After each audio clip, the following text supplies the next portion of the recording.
folks. Welcome to 80s Revisited. My name is Jesse, and I'm here to tell you about the Echosode. This episode, we call it the Echosode because all of the audio is echoing throughout the whole thing. This is a weird bug, but we did re-record this episode. Same title, it's on iTunes, but also here on YouTube. This Echosode can only be seen on YouTube. So if you want a little different perspective, kind of, on some things, maybe even about Psycho 2, continue listening to the Echosode for as long as you can stand it. And we'll see you next time.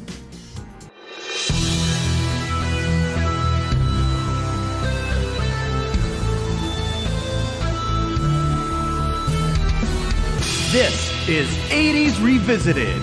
I'm your producer, Jesse Sedgley. And now, your host, Trey Harris. You're stating, counsel, you're not going to offer any contradictory psychiatric testimony? Yes, Your Honor. On the basis of the staff report, Norman Bates is judged, restored to sanity, and is ordered released forthwith. What about his victims? And what about the podcasts? Don't they have any What about the listeners? to restore The them? people like me until 2 days ago had never even seen this movie. This criminally underrated movie, in this podcaster's opinion. Welcome back, everybody, to the first episode of 2019's Halloween Hootenanny of Horror, our favorite time of the year. I, of course, am your host, Trey the Haunted Harris. With me, as always, Jesse the Spooky Sedgley. Yes, I am. And yeah, 4 weeks in a row. Don't jinx it. I know, we got plenty of one right here to knock on. Yeah. Kicking off the Halloween season just for you, our loyal and lovely listeners, as we come down with a horrible case of sequelitis again. The sequel. So this Halloween horror, in case you haven't guessed from, if you follow us on Instagram or Facebook, or what I just said, Halloween horror's theme this year is horror sequels. Now, of course, we've done plenty on the podcast before, and as I hinted at last week, I wanted to do nothing but twos, since this is, true proper sequels. But again, we do have one special one happening on Halloween night. So we had to do something very on brand and on theme for Halloween. Put two and two together, you get four, and you get what I mean. So there you go. It's all there. It's quite obvious. Exactly. So no surprise on that one. However, I did post a little hint thing on Instagram/Facebook because that's the easiest one to post to for this one. And if you guessed Norman Bates' Psycho 2, you got it right. It wasn't very hard. I'm not trying to fool you or think anybody's like overly intelligent or too dumb to figure it out. But if you guessed Psycho 2, you guessed correctly. Psycho 2 actually released June 3rd, 1983. IMDb gives it a 6.5. Rotten Tomatoes, 59% critics, 53% audience. So definitely a polarizing film in terms of popular opinion. Jesse, the original, would you mind looking up the original Psycho? Was it 1960? 59? Maybe 60? Early 60s? I think it was 1960. Okay, yeah. So pretty much 33 years later, we got a sequel, which is kind of par for the course today in terms of the resurrection of older franchises, that kind of thing. Not necessarily a gap of 33 years, but everything old is kind of new again. Of course, right now, that nostalgia wave is riding into the 90s now, so that's when we saw the Power Rangers reboot. Jurassic Park came back in a big way, even though Rambo's still going strong since we just had a new Rambo come out and everything. So, but yeah, for 1983 to release a sequel to, at 33 years later, at that time, and still to this day, one of the most applauded and appreciated films, period, not even necessarily in the horror genre. Pretty ballsy move for 1983. Because, of course, if anybody remembers the 1990, maybe early 2000 shot-for-shot remake of Psycho. Gus Van Sant version. Yeah, which, as I like to call it, why, with a big question mark. If you're going to remake something, why do a shot-for-shot remake? Which there's a lot of theories about that. Some say Van Sant was just trying to fulfill a commitment, so he figured, I'll just do this, it's easy. Some people say it was just, imitation was a sincere form of flattery, whatever. So when that remake came out, it was just like, what the heck are you doing? Like, why are you even doing this, period? Psycho has 4 sequels, which, of course, this came out on June 3rd, 1983. We're in 1983. We are in prime horror sequel, the prime time for that in movie history. 1983, we've had Halloween 2. We're on the third, Friday 13th 3 is about to come out. Nightmare on Elm Street hasn't quite hit just yet, but it is the decade of the horror sequel. Of course, Universal Monsters, they had plenty. You had multiple Frankensteins, multiple Draculas, multiple, one wolf. No, they had She-Wolf of London, so you technically had more than one Wolfman. No, of course, Wolfman appeared in Frankenstein meets the Wolfman. So, you had that, you did have the horror sequels, and Hammer Films had plenty of sequels too. But, the 80s was the next time that happened, and when it was super, super profitable and popular. And to this day, that gave us the numerous horrible, boring, in my opinion, Paranormal Activity sequels, all that stuff, all the Saw sequels, which, despite how much I shit on the Saw sequels, at least they were mainly practical effects and everything as opposed to all the other kind of stuff. So I'll give it that always. And of course, like I say, if you're a Saw fan, that's great. The first one, I will stand by the first one being, badly acted, but a good film. The rest the rails just went every direction. Untitled Saw Project. 2020. Oh, well, next year. We'll see. They said it was over or something. Oh, look, so it's a reboot. Shot for shot remake of Saw. Well, it's just Saw with better acting? Okay. I'll take that. Well, Samuel L. Jackson. Chris Rock. Oh, wow. This is not looking good. Let me rephrase that. I'm interested, but it doesn't look like... That's not a cast I would imagine. If I saw this movie, I think, okay, this is going to be like a buddy cop comedy maybe, or a comedy type movie, not a Saw film. So maybe they're taking a different direction. A new beginning. Yeah. Who knows? We will find out in 2020, perhaps, if it actually comes to fruition. But anyway, the... Cross-dressing, Belle of the Ball, Psycho 2. Budget was $5 million, estimated. Opened at $8.3 million, which was good enough in 1983, which is a fantastic opening for a 1983 film in general. However, it opened at number 2 because they foolishly opened this film the week after Return of the Jedi. However, it made $8.3 million in Return of the Jedi's second week, so that's pretty impressive. So it made its money back in its first week. Domestically, it would go on to gross 34.7. Couldn't find any information on worldwide gross or rentals, but nevertheless, it was a success.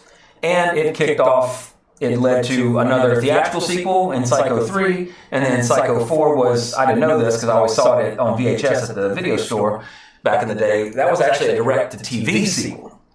Which, getting ahead of us on the trivia for this one was actually set to be a direct-to-TV sequel until Anthony Perkins signed on. So now we've got Anthony Perkins, we've got Vera Miles. This is going to be a theatrical film. And it obviously was a success. Yep. Actually made about the same as the original Psycho did in terms of box office gross. This one was directed by a gentleman named Richard Franklin. The only other thing that he did that worth noting is Cloak and Dagger with Dabney Coleman and Elliot, Henry Thomas. In the 80s. He also happened to direct 5 episodes of the Beastmaster television show. So, Cloak and Dagger was one of those movies I had on VHS, like we copied. Oh, that's like one that you illegally copied, pirated back in the day. Yeah. My wife calls me a pirate, but I was like, Jesse was doing this way back in the day. He's even older than you wouldn't copy a car, would you? Today shows my 3D printing a car. Yeah, pretty much. What? You just look at the camera. What? I'll work after that. Yeah. Or like Johnny Cat, the one piece at a time song, you just steal one piece at a time in your toolbox and you have a car. But the joke of the song is, for those of y'all who are too young to listen to classic Johnny Cash, is that when he's asked what year it is, it's a 58, 50, 59, 60, 61, 62, 62, etc., etc. That's the joke. Because it took him so long to sneak it out, all the parts are different years and it doesn't match. So there's Johnny Cash trivia for the day. Rest in peace. Written by Tom Holland, who is a horror veteran and a veteran of this podcast, not Spider-Man, by the way.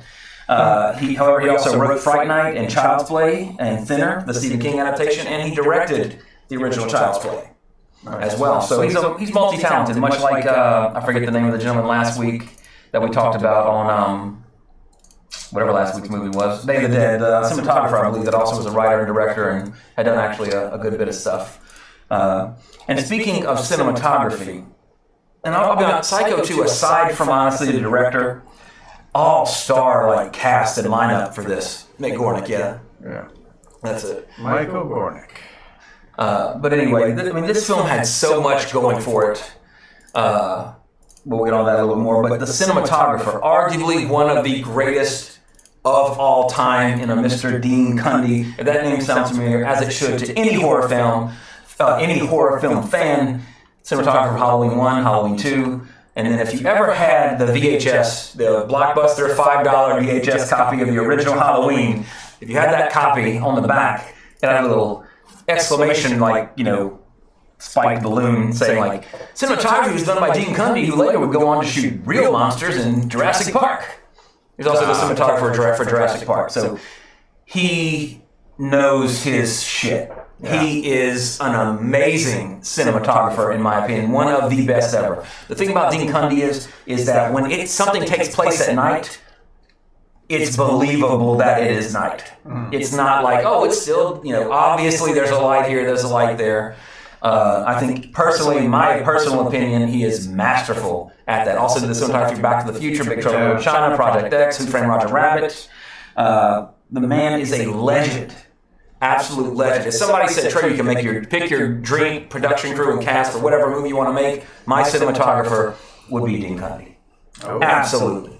The man is, I'll stop, kissing his ass. But he's absolutely phenomenal cinematographer. One that, when you see a film, wow, this looks really good. And then you see, no wonder it's Dean Cundy. That'd be an interesting long-term fantasy draft. For films, you started this age, 10 years later. See how much money their films make. Anybody pick Robert Downey Jr., they already won that fantasy draft 10 years ago. Yeah, but could they have predicted that? No, absolutely not. Nobody could. This is my 14th pick, Robert Downey Jr. Wow, that's a strange pick. Dude, you need to pick Paul Walker, not Paul Walker was in Fast and the Furious. I'm trying to think of a hot actor that obviously doesn't work anymore. Ashton Kutcher, bro. I know he still does stuff for you. A lot of money. Yeah, for you Kutcher fans. Just not in. I just was thinking of, dude, where's my car? That's the first thing that popped in my head when I thought of that. Mark Gosselaar, there you go. Dude, he's fresh on Saved by the Bell. He's gonna be big. He's coming back though. But he's not to that. Not Gosselaar, Downey Jr. He's going back to whatever town they were in. Bayside? Bayside. He needs to be the new principal. Well, he's the governor of California now. In the new Saved by the Bell. Wait, seriously? Yeah. But I didn't know they're doing a new Saved by the Bell. This is all news to me. Yeah, so NBC is coming out with their own streaming service called Peacock. Great name. I understand why. The sarcasm is in his face for those watching on YouTube. Or listening on iTunes. But yeah, so he's coming back, and he's going to be the governor of California. That makes no sense for him to be the governor. See, he's just going to make an appearance like, students, I used to go here. I don't think he's just they're the stars or something. But he's going to make, he's going to obviously make an appearance. It's like the governor's coming to see his old alma mater and blah, blah, blah. Why isn't he not, he ends up being a teacher or a principal or, of course that's a little cliche, but if you're going to bring a cast member back, that's what would make sense as opposed to the governor of California. That's just what I've heard. That just seems so Zach Morris would not have gone that route. Right. That his character was... Well, if he keeps freezing time, he can get whatever he wants. Well, that's true. Time out. Let me change these votes here. Lynn inside. He just becomes a murderer. He is a mutant. Having become governor of California, apparently spends much of his administration closing low-income schools. I was just about to say that there's a great web series called Zach Morris is Trash, which is absolutely hilarious and completely on point for how much of a douchebag Zach Morris really was if you analyze the stuff that he does to his friends. Yeah. So, I guess it does make, you know what? It does make sense you become a politician, because that's all politicians do. So hopefully he's the villain in this reboot. I think he will be. He's closing low-income schools. Yeah, so I guess Bayside's going to be in the crosshairs. And the new class there will be the star. We got to save it. We got to save Bayside. And he's going to come in, say, I'm closing the school. I don't know why he'll be there. Yeah. Personally. I'm here personally. It's like an Ernest movie. The big bad, I'm personally here to do it. Comes in like a single padlock and a chain. I'm here to close it. We got to stop him. What if we chain ourselves to the door? I don't know where it's going to go from that, but I don't know. yeah. But if you're interested, Peacock. Is that their lead show for the streaming network? Because these other streaming networks that have done that, like what was the one that had They do have a big one. the one that tried to bring back a Community, and that streaming service failed. But Community was Community. Oh, Hulu? What was it? It was before that. Yahoo. Yeah. Like we got Community, we're bringing it back. Nah, nobody cared. They got Battlestar Galactica. Oh, NBC. You mean The Peacock service, yeah. I mean, you gotta have like. Plus, they're gonna have like all the old episodes of The Office and stuff that people watch. Oh, no wonder it's on Netflix then. Yeah. No wonder. See, this is all exact repercussion from smart people who stop paying for cable. Because this is how they're gonna get it now. This is how they're gonna make you get it. Like, oh, we got the now. It's gonna be just like it was. So if you're gonna be not quite smart and subscribe to all of these services, just remember there are alternative ways. That only cost a VPN. I'm winking for our podcast listeners. But that's the bad thing. Like I mean, there were once upon a time, Netflix and Hulu. You pretty much could watch almost anything with just those two. Yeah. We've got Disney Plus coming, which is a huge one. Yeah. Absolutely fantastic. Worth the money for the cheap ass price they're charging for that. And then, but then Netflix has got their Netflix originals are fantastic. I mean, Hulu's honestly my least watch of all of them, but new season of South Park kicked off. That's how I watch South Park. Yeah. Amazon Prime. I mean, that's actually I don't even count Amazon Prime because I'm always going to pay for Amazon Prime.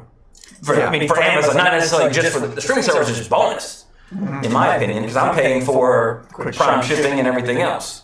So which is well worth it. Because I mean, if you buy anything on Amazon. Without Prime, you're paying shipping, you already made your money back. I mean, that's a money saving thing, so I don't even count that personally as a streaming service. It's just a bonus extra for doing it. So if you're just doing it for streaming, get your shit on Amazon. Yeah. You get your money's worth. But anyway, back to there's not a good alternative. What's that? It's a shame there's not a good alternative for as much people that complain about Amazon. Yeah. Yeah.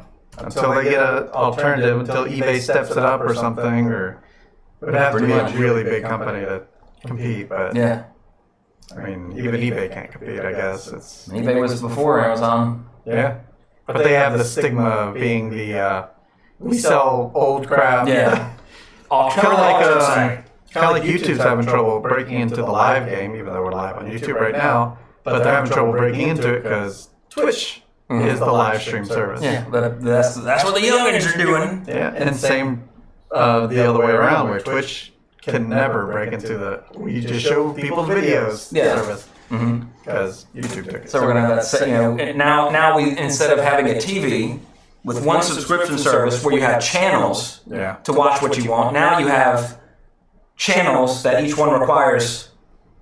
Or A is extremely specific. Yes. For example, horror. It's October. I have a subscription to Shudder. Joe Bob's coming back end of October. That's the reason I subscribe to Shudder. But Shudder does have some original stuff. Unfortunately, a lot of it is basically just static images and you're listening to their podcasts. Yeah. Which, hey, I appreciate that. I ain't talking shit. We're doing a podcast right now. It's true. But it's a thematic service to where, especially in the month of October or any time of the year, you want to watch something horror related. They got all the good horror. They have really good horror content, and they do have some great original stuff. And then this month they add this. That's what I hate about the services is the revolving door crap. Back to the Future 2. Oh, it's on my queue. I remember seeing it. I feel like watching it today. Let me go watch it. Where the hell is it? I know it was on one of these. I looked for 20 minutes. Where is it? And then it's probably off of it now. Yeah. Now it's not streaming anywhere. Let me go dig out the Blu-ray. Or the hard drive attached to your TV. Let's be smart about it. But anyway, that's all about Dean Cundy. So speaking about the all-star production music, the great Jerry Goldsmith did the music for this film. He also did one of my favorite horror themes, which is The Omen. Santos Dominos. What South Park episode was that? The Damien episode. Yeah, but what was it? First season. That was a first season episode? Yeah. Cool. I would have guessed 7 or 8. Santos! Episode 8. Wow. God. I remember that. Yeah, but because that's one of the Autumn's joke. Whenever Autumn's Actually, it says 10th episode. Well, who knows what they consider first episode? They could be with that show. short. Yeah. But whenever Violet acts bad, I'll be like, signposts, dominoes. That's our joke for that. But again, Jerry Goldsmith did the thing for that. He also did Total Recall, Uncredited on Planet of the Apes, Star Trek the movie, Gremlins. Legendary composer. You got John Williams up here, which I believe Spielberg produced. So he's done a lot of stuff. Directed speaking of Gremlins, Joe Dante directed Small Soldiers. I haven't seen that movie since 90, whatever it came out, 92. It's fresh on my mind. I watched the 98? Wow, I thought it was early. Last Days of Phil Hartman. That was his last movie. Really? I never even got to see it. Wow. Yeah. Moment of silence for Phil Hartman. Yep. Late great Phil Hartman. Murdered. Yeah, but I think about him once a year around Christmas time. We watch Jingle All the Way. Yeah. You were an asshole in that film, Phil, but damn it, I missed you. But anyway, Jerry Goldsmith did the music and starring the late great, if you want to say that, Anthony Perkins as Norman Bates, Psycho 1 through 4. Of course, he is known pretty much as Norman Bates. That's Sure. he is much like William Shatner. You'll do a lot, but Shatner's Captain Kirk. Mm-hmm. He is for that. Unless you never saw a Star Trek movie and just watched cable at your grandmother's house in the 90s, you might be that dude from Rescue 911. Maybe T.J. Hooker, depending on your age, but to everybody else, he's Captain Kirk. If you go get an autograph at Comic-Con, I'm pretty much every picture that you can purchase, you might have a couple of studio headshots, but every other thing on that table is going to be Star Trek related. Yeah. So again, not saying he's done anything else, but he is known for that role. Anthony Perkins is known as Norman Bates. He changed his name at the time. Pretty much. But also, again, he didn't do much else of note in terms of like acting. Did the Black Hole with Disney. He was also, but what struck me as funny, he was Javert in a TV version of Les Mis. Yeah. I wonder if that was a TV version where it was a musical or just a dramatic, non-musical version like they've done before. I would guess non-musical, if I had to guess. He looks scary. Looks like he's killed in a shower. But here's some interesting stuff about the personal life of Anthony Perkins. Basically, which very interesting with him and his wife. Pretty much until he was 39, he was homosexual. At 39, he got married to his wife. At that point, he was married to him until he died in 96, I believe. They were married. Did have one or two kids. I'm not sure. I don't remember the number. No, they had at least one because his son did a cameo in this film. But he died September 12th. I want to say 1996. Wow. He does look the part. Like I can see him looking at that role. What we're watching, it's on the wrong screen. Let's see. Let me put that up here. There it is. I'm Javert. Yeah, so we're watching the 1978. Les Mis is available on YouTube if you're a fan of that. I'm willing to guess that there's no music in it. That's probably for the best. Well, there's some I think that's just back. I think that's just probably. No Hugh Jackman. no. There's no talent like that in that. But anyway, so his wife then died 9 years and a day before he did. Which, if you remember what I just said about the day that Anthony Perkins died, September 12th, his wife was in the first plane that hit the World Trade Center. Which I thought was pretty interesting. Strange. He died of HIV, by the way. Pneumonia, I believe, related. Of course, HIV, your immune system shot. He got pneumonia. That's how he passed away. But then, his wife died 9 years and a day before, minus a day, to his death in 2001 on 9/11. Which I thought was pretty interesting, like I said. And he's not the only one in this film reprising their role from the 1960 Hitchcock original. Vera Miles also returns. This time as Lila Loomis, of course, Psycho, The Searchers, The Man Who Shot Liberty Valance. Classical actress, so to speak. Very beautiful in her younger days. Did a good in terms of the acting in this film, she's probably the best actor in the film. Still alive, huh? Huh? Still alive. Is she? Oh, there's no death date. We'll take that as fact. Yep. She's just active and inactive. She retired, I guess. 90 years old. I'll put her on the that list. No offense to the lovely Mr. Vera Miles, who's making a little morbid joke for the month of October. But very famous actress, did a lot of TV, very extensive career. And married, what did I say, 6 times? 4 times. Wow. 4 times, 4 kids. Currently not married. Hey, Single guys. Hey. Grandpa. I got a hit for you. But anyway, and then Meg Tilly, the younger sister of Jennifer Tilly, is Mary Loomis. She was in The Big Chill at Agnes of God. Not the best actress in this film. I saw The Big Chill forever ago. I haven't seen it any time recently. I can't say for that film what she did, but she was not good in this movie. And then, actually, I take it back. I said Vera Miles, probably the most notable best actor in this film. I forgot about Robert, Mr. President. I'd like to know what the hell you're doing, Logia, as Dr. Raymond. Of course, ID4, Scarface, big, Prizzi's Honor, storied and unfortunately dead character actor. Big, fantastic actor. Sorely missed, but very, very fast. I think over 200 and something credits on IMDb for acting. Yeah, I mean, everybody knows Robert Loggia in something. Most 90s kids, again, Independence Day for exactly the reason what I call them, and of course, a veteran of the podcast because we have covered Scarface. Haven't done big yet. Eventually, we'll get to it when we grow up a little bit. For that, and then.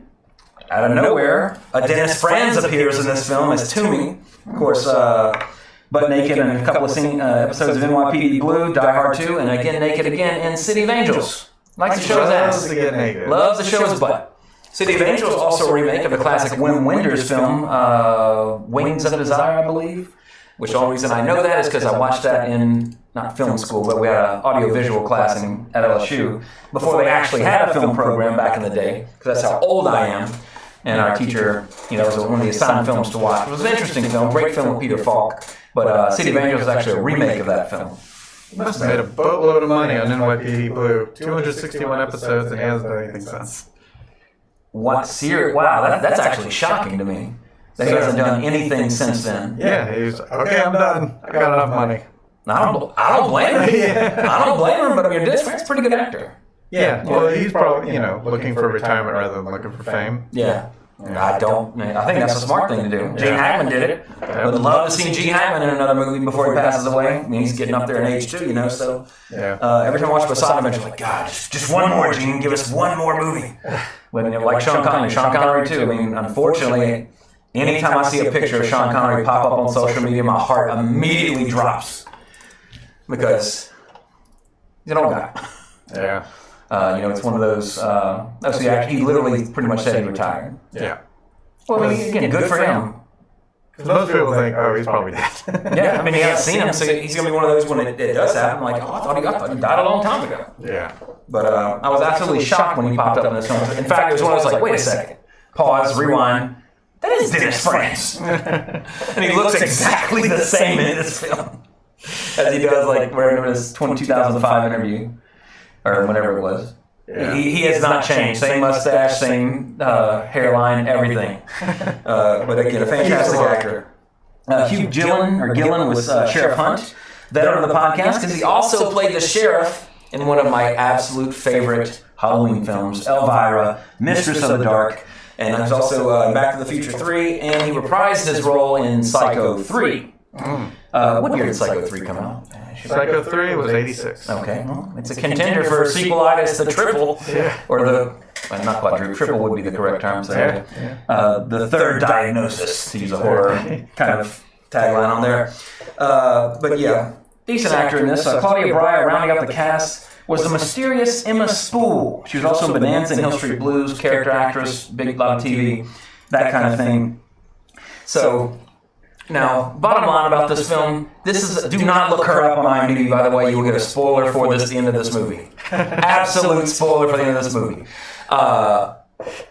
Fair warning on this film, I'm going to kind of jump a little bit ahead and then go backwards. And the reason I'm doing that is because this film shocked me as to how good most of it was. The whole movie is a whodunit. and it keeps you guessing all the way up till the end. So basically, in a nutshell, I really like this movie.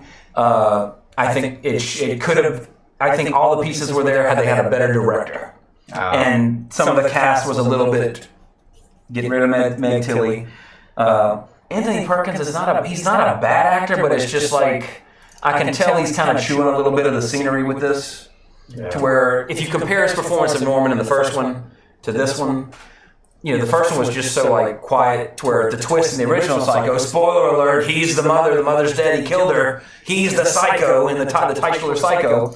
But it was so like in the original, like you don't know that until that last frame, and the quote unquote mother runs in, Loomis grabs him, and all of a sudden, like, wait a second, it's Norman Osborn. Spider-Man, wrong movie.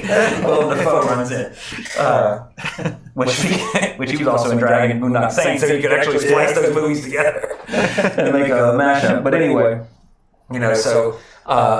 Starting now, I'm getting into spoilers for Psycho 2. So if you have not seen this film, I recommend you stop the podcast here, watch it somehow. If you're remotely interested, I recommend it. If you like the original Psycho, this is how you do a sequel, for the most part. I don't want to build it up too much. Story, the story is great. Aside from the very end, I think that's getting into a little spoiler territory. But it's a great follow-up to Psycho. Is it as good as Psycho, the original? No, that's an iconic film. Alfred Hitchcock's masterpiece. People say Rear Window or The Birds or Marnie or some of his other stuff, Rope. But the film that Hitchcock is synonymous with, that is his opus, in my opinion, the first one that most people think about is Psycho. Mm-hmm. It scared people out of the shower just like Jaws scared people out of the ocean. Iconic film, studied in every film class. The shower scene is one of the greatest edited pieces of cinematography you will ever see in a film. And that's like, I think 14 different shots, like for 14 different cameras. I can't remember the exact number. But I mean, go on YouTube and just search anatomy of the shower scene. Fantastically interesting thing. You never see the knife enter the body. You don't see any violence. It inspired Halloween. Halloween. You don't see hardly any of the violence in Halloween. It's left to your imagination. Yes, you do see some. Don't get me wrong. I've seen Halloween, everybody. You don't, when he stabs Bob, pins Bob to the wall, you don't see him stab him. You see him stuck to the wall. You're not seeing, in this movie, where somebody gets a butcher knife through the mouth, or not say a butcher knife, but a Michael Myers kitchen knife through the mouth kill, which my mother was watching this, and she was like, oh my God, when that happened. So that was hilarious to witness for me personally. But anyway, so we're going to get into spoiler territory now. So like I said, if you don't want to be spoiled from this film, turn it off, come back and see us after you watch it. I recommend it. So fair warning, 5 seconds. Okay, spoilers. Okay, so the film starts off as we open the podcast with Norman Bates getting released. 22, I think one they said in the movie, 22 years after being convicted for the 7 murders or whatever it was from the original Psycho. So great place to pick up. He was arrested. They caught him at the end of Psycho. His doctor, played by Robert, Mr. President, I'd like to know what the hell you think you're doing, Loggia, says that he's cured. So, that's the setup for the film. He's released. Vera Miles' character, Lila Loomis, speaks up in the courtroom. Why are you releasing him? He's a murderer. He killed my sister, blah, blah, blah. Perfectly logical. Makes sense. She's against him being released. So then the film deals with Norman coming back to the motel, which is at that point ran by Dennis Franz. The original house, from the original still used. They rebuilt the motel. So he's getting back, trying to be normal. And they still do the internal monologue of excuse me, I'm hearing my mother, that kind of thing. So you never know if he's actually going crazy or not. And that's where the mystery comes in, because Dennis Franz gets killed because he's picking on Norman, and Norman's seeing notes from his mother and all this stuff. We know his mother's dead because we've seen the original. There's no reason to watch part 2 unless you've seen the original. So but then you start thinking okay, he was not there when this happened, so something else is going on. So then you're led to believe that Vera Miles is basically trying to get him framed or make him fall back into Psycho mode. Right. So then, some people, these kids sneak into the house to have sex. Like, I've done this before, babe. Like, nobody lives here. They don't know Norman's been released, having sex, or they're smoking weed. One of the things you're not supposed to do in a horror movie. Hearing the noise, go out, they see a woman walk by in a dress with the hair, dressed like the mother. So, like, somebody's in the house dressed like the mother. So, the whole time, me and Autumn were, like, trying to figure it out. It was interesting. Like, we were engaged in the film. Okay, it's got to be her. It's got to be this one. And then, like, different things happen. You find out Meg Tilly's actually her daughter, and she was working with Vera Miles to get Norman to snap again and try to attack somebody to get him back in jail. Pretty logical plot, except that your plan involves him possibly killing you or some innocent person to get them back in jail. That's how important it is. Yeah, it's worth to sacrifice that one night just to get him back in jail. Right. So the whole movie, you're like wondering what's happening. And then like Norman gets phone calls like, "Hello, mother. Hello. Yes, mother. Oh," and then like they'd say like, "Who are you?" Robert Loggia comes to visit. Like, "Norman, who are you talking to?" Like they exhume Mrs. Bates. "Norman, your mother's dead. Here's her body." He's like, and then comes to find out or she comes to say in the film, "That's not my mother. Like I've been talking to my real mother. Mrs. Bates just raised me." So then this is where it's just like, okay, it's going to pull a Murder on the Orient Express. Spoiler alert if you've never seen that old movie or the remake, or read the book from the 1800s or whenever Agatha Christie wrote it. I'm not sure when she was active because I don't read her books. But anyway, to where the gist of the Murder on the Orient Express is you're trying to figure out who did it, and it turns out everybody did it. That's the twist of that movie, which I had never seen that movie until the remake, 1933. When it was written, so not the 1800s, like I said. This was right before World War II. Hitler was coming to power in Germany when this book was written. Right about these futuristic trains. Trains that can travel the whole world. Right, and yeah. Not just unite small western towns in the frontier plagued by Indians. But anyway, so it goes that route to where this one person they introduced in the beginning turns out to be, in fact, at the very end, yes, Mrs. Bates was not Norman's biological mother. His real mother comes into play at the very, very end. Everything's revealed. So, like, decent twist. That, again, this would have, with a better director, a little bit of tightening up of the script, this would have been an amazing sequel. Yeah. As it is, I see where they were going for it. And I think at the time they did a good job, but you can't compare the masterfulness of Hitchcock and the original Psycho with what that did. First of all, just the idea, again, of making a sequel to that film blows my mind that they even made up to 4 of them. But after seeing this one, I've never seen the 3rd one or the 4th one. Never cared to because I just figured it'd be more of the same. But after watching Psycho 2, I'm like, okay, I want to see where they're taking the story now. Again, this is spoiler territory. At the end of this one, Norman's back to his old tricks again. At the very end, he murders his real mother because he has mommy issues, carries her up the stairs, puts her in the room. The cycle is now repeating to where he has his dead mother in the house and he's multiple personality back and forth to just like the first one. So that's obviously where 3 is going to pick up, obviously. But yeah, this film, honestly, it blew me away as to how much craft went into it in terms of like making the story work like logically for the most part. I just noticed Anthony Perkins directed Psycho 3 because that's going to be interesting. My face really We'll get to that. We'll get to that. Okay. But in terms of a horror sequel, again, if I had to make a list of the top 10, my personal top 10 horror films, Psycho, the original Psycho would be on there because I remember watching that for the first time, hearing about the shower scene, and then watching it as a child, and I was terrified to be in the bathroom with a shower curtain drawn. That is still, I think, one of the most terrifying scenes in a film because there's somebody like Alfred Hitchcock who knows how to hold an audience in the palm of his hand and knows how to get a reaction from somebody. That is a good director. Yeah. Richard Franklin does not know how to do that. There's some great shots in this film.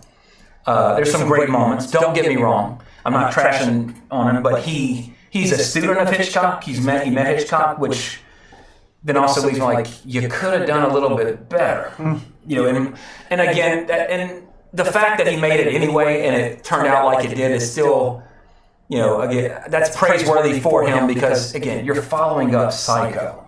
I know. It's like could anybody? There's a scene I was talking about where my mother jumped.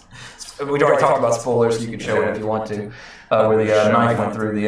We're not on that screen right now. But anyway, so that's a tall order. That's like saying, I'm trying to make a funny joke about a movie. Making a sequel to Psycho, in my opinion, is akin to remaking Jaws. That's like initially that's a horrible idea. Or like remaking Back to the Future. There's been a big hubbub on the internet lately about talk about redoing The Princess Bride, and we're like, Carrie Ellis is like, why? Like, why do you need to remake it? What's the purpose there to remake it? Exactly. I mean, there are films out there that do not need remakes, and there are films out there that absolutely do. Yeah, ones that failed in some sort of way. Yeah, and this is an ambitious film for its time that. Nowadays, we can achieve that vision. John Carpenter's The Thing, the Blob in a big sense. I mean, the Blob at its time had fantastic special effects. Sure. The 80s Blob showed you what that really would look like and was terrifying in that regard. The Fly, the original Fly, always wearing a mask and a glove. But then Cronenberg showed us what that really would look like. I just spit all over your table with saying it's all right. Our YouTube video viewers got a little extra thing there from me. But so again, Psycho 2, if you're still listening, obviously you probably stopped the podcast and watched now, or you didn't care enough. But I think, in terms of a horror sequel, it's better than any of the Scream sequels. In that regard, I'm just trying to think of what to compare it to. It's better than any of the Saw sequels. It's better than a couple of the Halloween sequels. I'm not going to say it's better than any Nightmare sequel, aside from the remake. It's better than a couple of Friday the 13th sequels. So in terms of the horror classics, it's way better than a lot of the Texas Chainsaw Massacre sequels. It's a great horror sequel that could have. Let me step back a little bit, just to get the emphasis right. It is a good sequel that could have been lauded as a worthy companion piece to the original. Universally, had it. In my opinion, a better director, some better acting on some parts, and maybe a little more work on the script. I don't think the twist at the end was. I think that was they should have built up a little bit more to it. It's that trope of we're going to show somebody in the first 5 minutes of the movie. You're not going to see them again until they come knocking on the door and Norman kills them and everything. I'm the one that did it, Norman. I'm your real mother. And just like what? So that's my complaint to it. But nevertheless, I was, again, thoroughly surprised as how interesting and how well crafted story-wise they fit this in as a direct sequel to the original masterpiece. Yeah. I think 22 years later, though.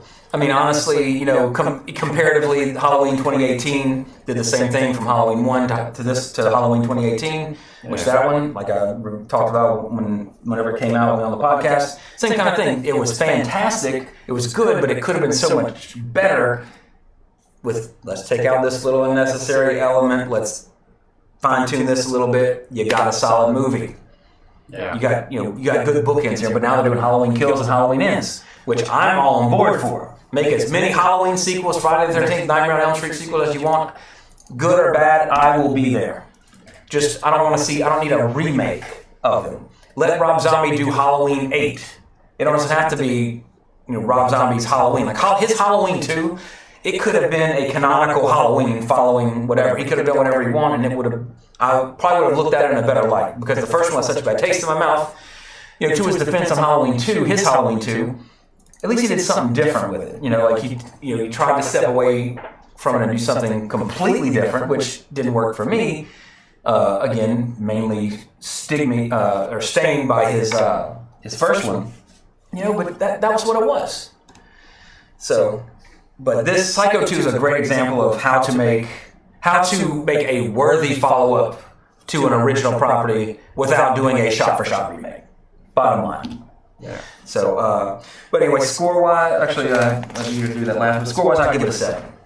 This was the first time I watched it. I always knew there were sequels to Psycho, but never cared, to be perfectly honest. the original Psycho is such a standalone piece. You don't necessarily need a sequel to that one, which is, again, that's what makes the comparison to a remake of Jaws. You don't need a remake of Jaws. What purpose would that ever serve? Just make a shark movie, tell your story and just call it something different. Call it Shark. I don't give a fuck. Call it whatever you want to call it. Just don't call it, I'm trying to think of a modern director. Ridley Scott's Jaws. Right. Now, if it was 80s Ridley Scott, I'd be interested.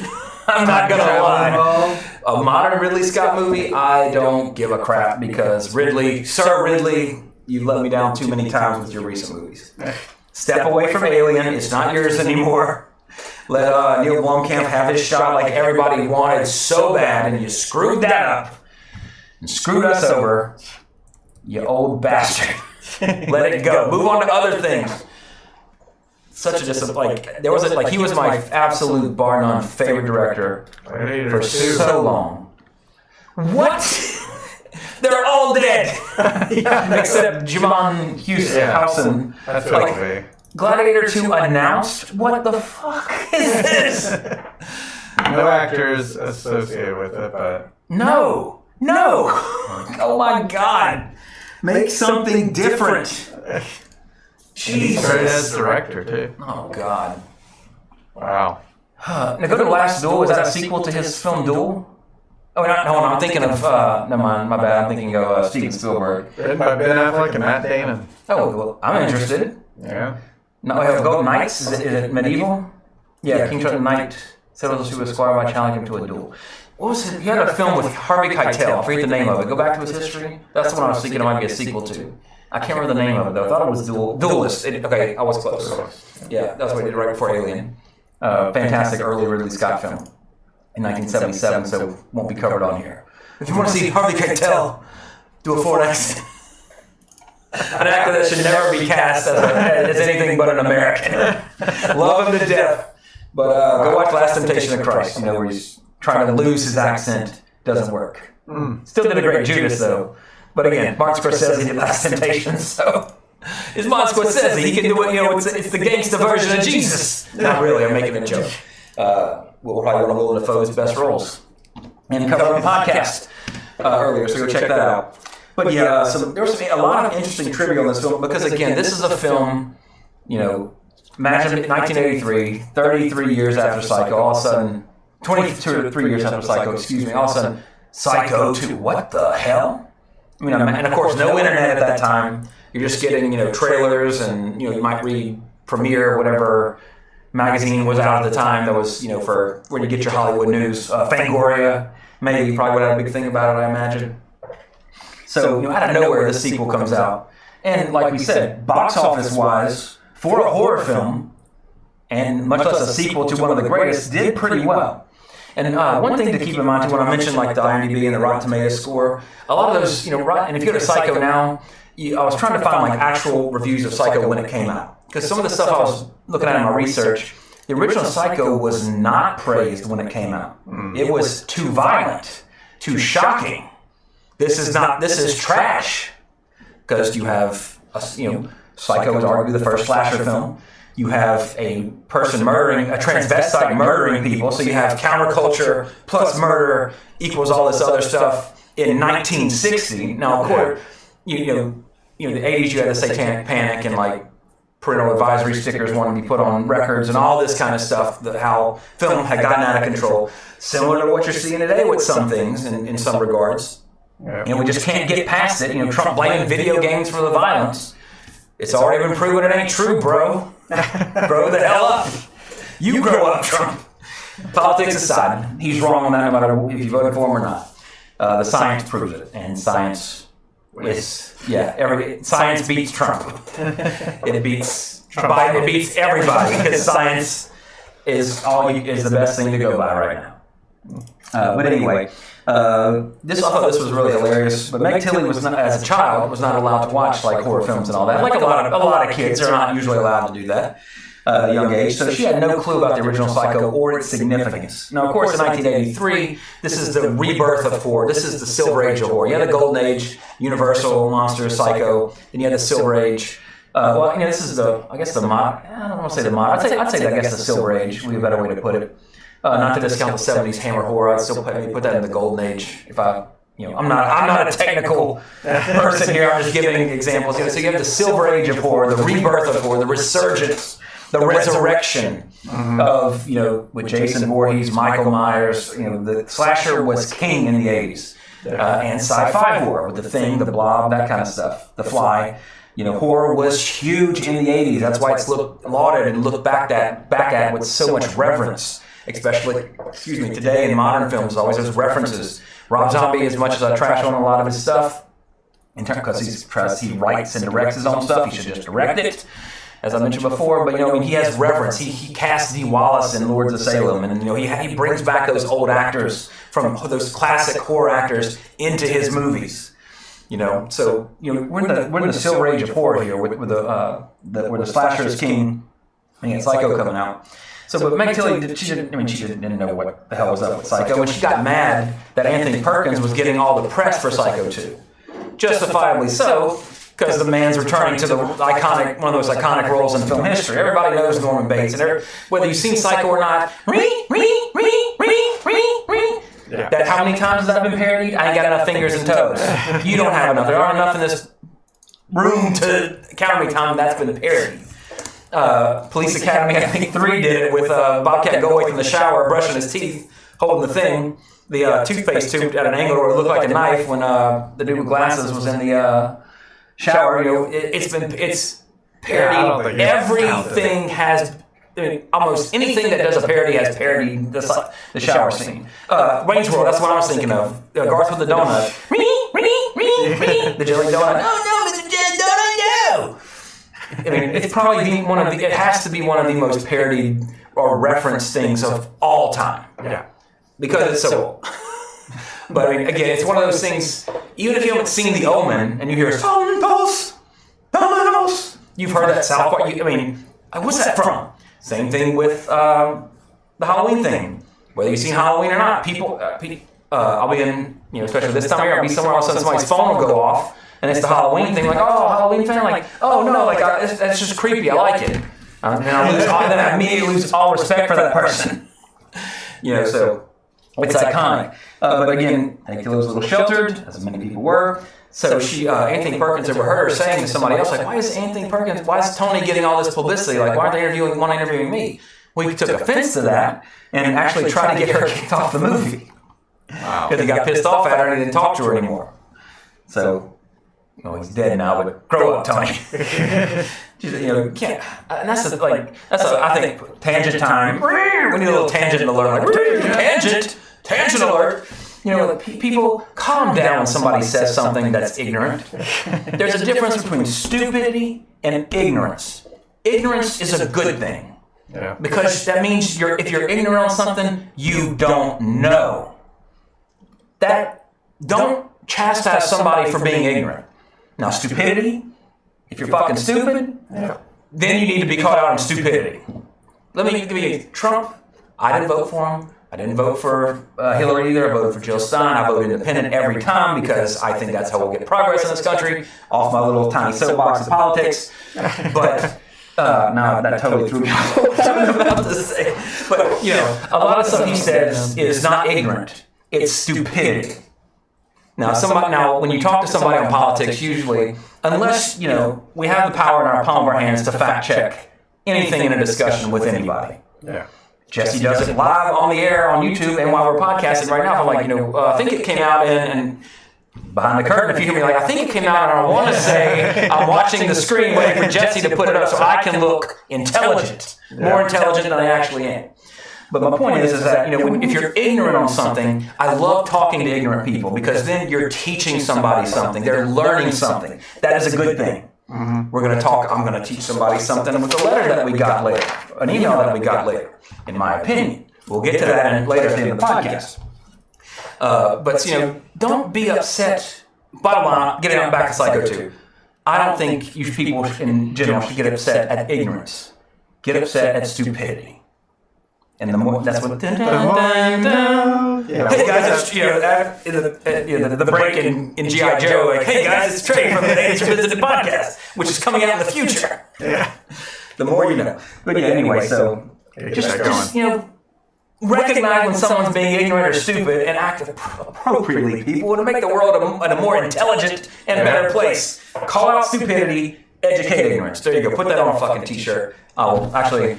maybe I will. I hope so. Copyright 80s Revisited 219.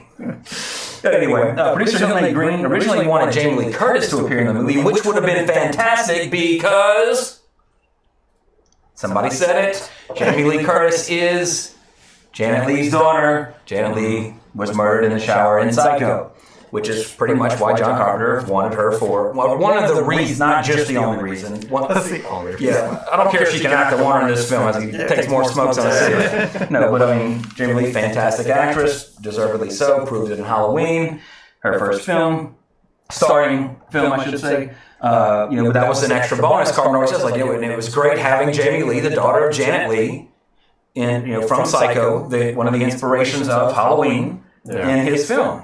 And had Jamie Lee been in this instead of Meg Tilly, it would have been a lot better because Jamie Lee is a good actress. Yeah. Again, Meg Tilly, not talking shit about you.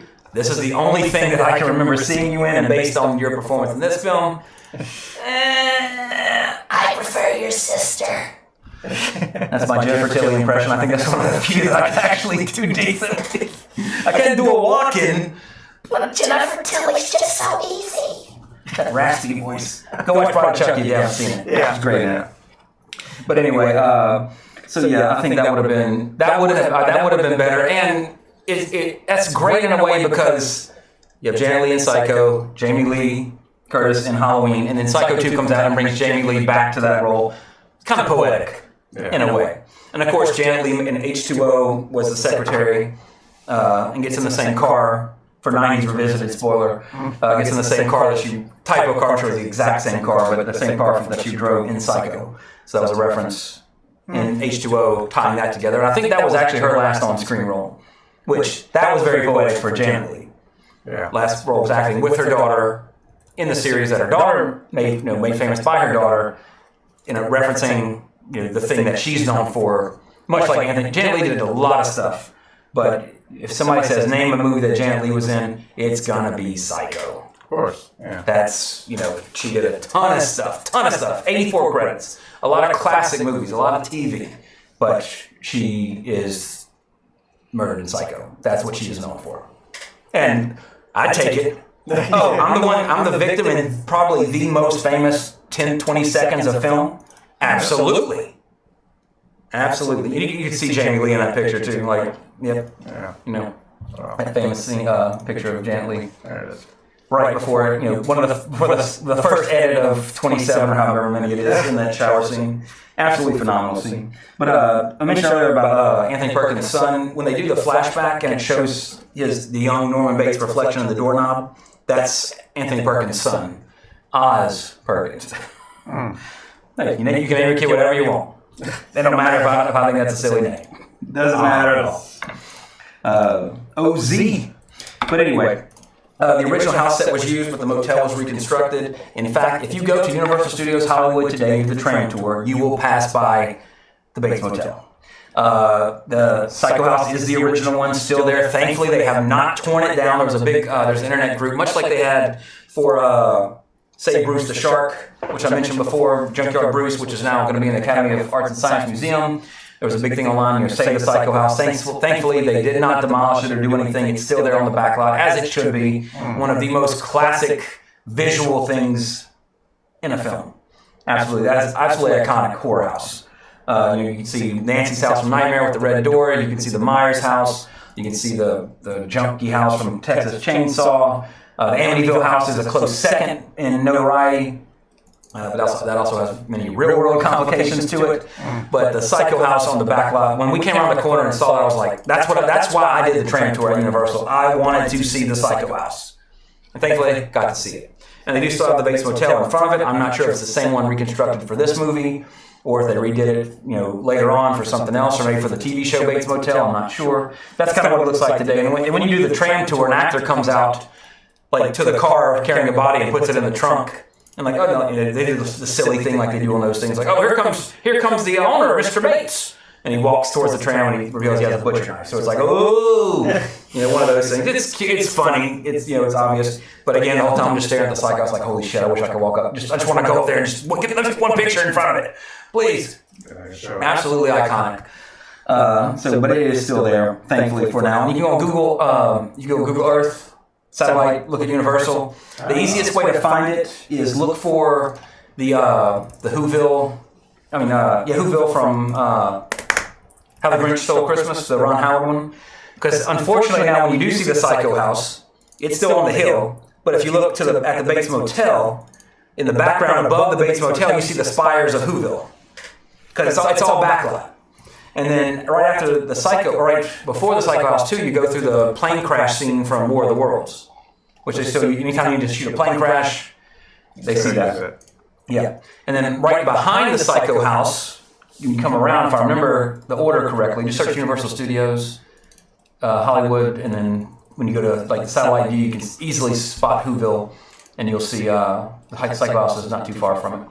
But behind the Psycho House is the Great Outdoors House, and a gigantic blue screen pool where they film water scenes and stuff like that.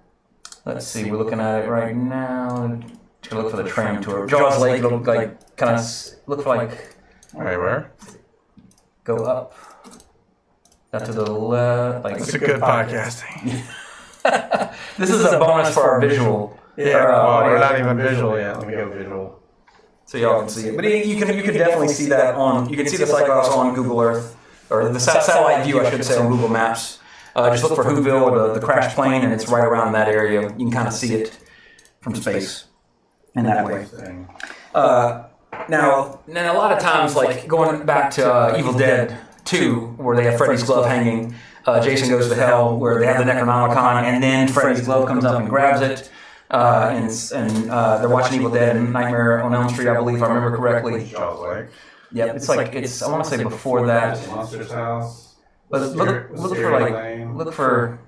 Once you find Whoville, it's easy to find from there because it's right by it. I mean, it looks like Candyland or something from the space. Okay. It's. I don't think I saw that. Unless they change the satellite picture and demolish it, I don't know.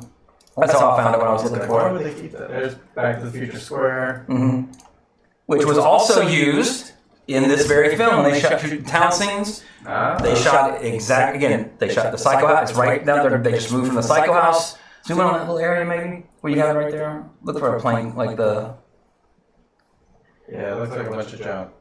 Somewhere around there. Go play on Google Earth satellite view. You can find it. It takes a little bit of detective work, but it's in that area. You can definitely see it. Just those coordinates. Just look for the plane crash and Whoville and Psycho House is right nearby. Somewhere up in there. It's definitely. I promise it's there. But the history of horror in jokes is. It's not a trope. That's the wrong word, but it's a common thing. And there is a great one in this film. When they first go into Mrs. Bates' room and they turn on the light, there's a shadow on the wall on camera right, or screen right, I should say, that makes the shape of Alfred Hitchcock, which he has a very iconic shadow. Because I'm listening for anybody who watched Nick at Night back in the day. Yes, because if you watched Alfred Hitchcock Presents, it has that little iconic, minimalist drawing of him, and then his shadow steps into it to fill in the drawing, and that's how that's the intro of the show. But that shadow is on the wall when they first turn on the light, and it's there. If you're not paying attention, you probably miss it. I read the trivia as I was watching it. So I saw it around it, showed it to Autumn, and was like, oh, that's interesting, blah, blah, blah. So definitely a very subtle, but very cool, in my opinion, in joke to Hitch, as they call it. If you watched the Anthony Hopkins Hitchcock movie, everybody called him Hitch. Let me see. The set design for Psycho 2 actually used many props and decor from the original film, which I thought was really cool, including the version of the notorious painting, The Rape of Lucretia, which is the painting that covers up Norman's peephole in the wall of his office. Also saw Return in Psycho 3, and then some of the taxidermy animals were from the original Psycho were reused again for this one. They had the original shower head to use for the one nude scene in this film where Meg Tilly gets naked in the shower. but somebody stole it.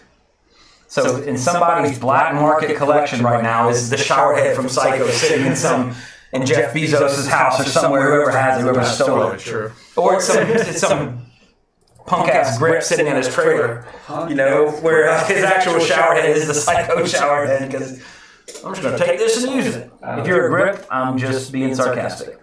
Oh, there it is, Jesse found it. Yeah, see, there's the crash kind of plane area. There's no photos on it. Oh, that hoop feels tiny. Yeah. Looks a lot bigger in the movie thanks to camera perspective. South of Wisteria Lane down here. So there you go. You want to see it from space? You can't get out to California. Although, again, in my opinion, that was the best. Universal Studios, they're doing everything they can to compete with Disney, adding the Wizardly World of Harry Potter. We saw that while we were there, which Autumn loved that part, but I was like, let's go, because I want to do the backlot tour. I want to see all the prop stuff they have like there, and it's actually right there. Yeah, right in front of it. Yeah, exactly. So, but anyway, Psycho Pass is the name of the street. Hopefully it'll be there for generations to come, because it's an absolutely iconic set and they should preserve it. Or if they're going to tear it down, bring it and go put it at the Academy of Motion Picture and Science Museum like they did Junkyard Bruce. Save the Psycho House.